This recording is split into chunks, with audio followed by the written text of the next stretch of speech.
दोस्तों, digital marketing में इतना पैसा है कि आपको दुनिया का कोई काम करने की बिल्कुल भी ज़रूरत नहीं है। आप अपनी ज़िंदगी के हर वक़्त सिर्फ़ और सिर्फ़ डिजिटल मार्केटिंग करके ही पूरे कर सकते हैं। मैं आपको अपनी अर्निंग का प्रूफ़ दिखाने वाला हूँ कि क्या मैं वाक़ई में अर्निंग करता हूँ या फिर नहीं। और दूसरे नंबर पे मैं आपको डिजिटल मार्केटिंग सिखाने वाला हूँ, वो भी बिल्कुल फ्री ऑफ कॉस्ट। सबसे पहले हम चलते हैं कंप्यूटर स्क्रीन पे और आपको मैं दिखाता हूँ कि क्या मैं वाक़ई में अर्निंग करता भी हूँ या फिर नहीं।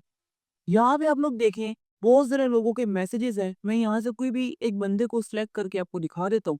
ये आप लोग देखें, यहाँ पे मैंने इन्हें नंबर सेंड किया और इन्होंने मुझे यहाँ पे पेमेंट कर दी और नीचे एक रिव्यू भी कर दिए। आप लोग पढ़ सकते हैं। इसके अलावा मैं किसी और को सिलेक्ट कर लेता हूँ। यहाँ पे आप लोग देखें, इन्होंने वैसे ही मुझे पेमेंट की और रिव्यू किया और थैंक यू हो गया। यहाँ पे आप लोग देखें, इन्होंने भी सेम इस तरह से मुझे पेमेंट सेंड की और नीचे इनका आप रिव्यू भी देखें, इतना अच्छा इन्होंने रिव्यू भी किया। इसके अलावा देखिए आप लोग, मुझे डेली की सेल आ रही है। आज अब देखिए 8:20 पे लास्ट सेल आई है, अभी 10 हो रहे हैं, तो आज से अभी से डेढ़ 1 घंटा पहले।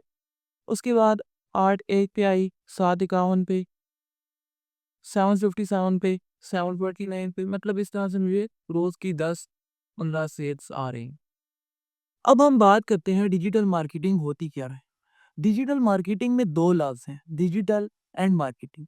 मार्केटिंग का लफ्ज़ हम आम तौर पे सुनते ही रहते हैं जो लोग बिज़नेस करते हैं। अपने कारोबार के रुझान को बढ़ाना, इसे मार्केटिंग कहते हैं। मिसाल के तौर पे आप अपनी एक दुकान बनाते हैं और उसकी आपने मार्केटिंग करनी है। आपने लोगों तक उसका रुझान फैलाना है, तो आप क्या करेंगे? या तो बैनर छुपा देंगे या आप पोस्टर छुपा देंगे। लेकिन इसी चीज़ को डिजिटल तरीके से करना, ये कहलाता है डिजिटल मार्केटिंग। डिजिटल का मतलब है यूट्यूब पे अपने बिजनेस की प्रमोशन करते हैं, टिकटॉक पर करते हैं, फेसबुक पर करते हैं, इंस्टा पे करते हैं। ये सारे हैं डिजिटल तरीके जिनके जरिए आप अपने बिजनेस को बढ़ाते हैं। तो डिजिटल मार्केटिंग है, ये इतनी सक्सेसफुल है कि आप इसके जरिए घर बैठे एक एक आदमी को टारगेट कर सकते हैं जो आपकी चीज लेने में इंटरेस्टेड हो।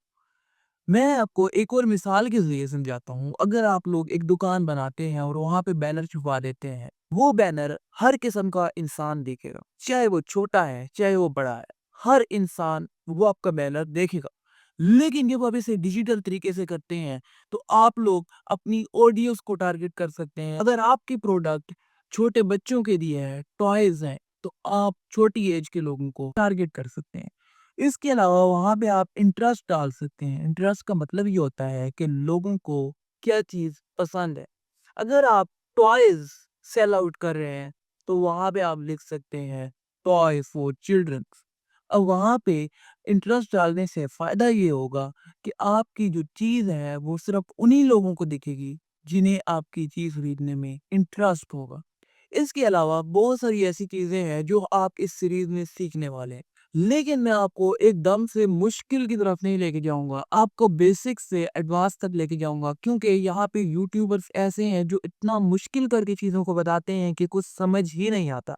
मैं आपको बिल्कुल भाइयों की तरह समझाऊँगा, यहाँ तक कि आपको हर चीज़ समझ में आएगी।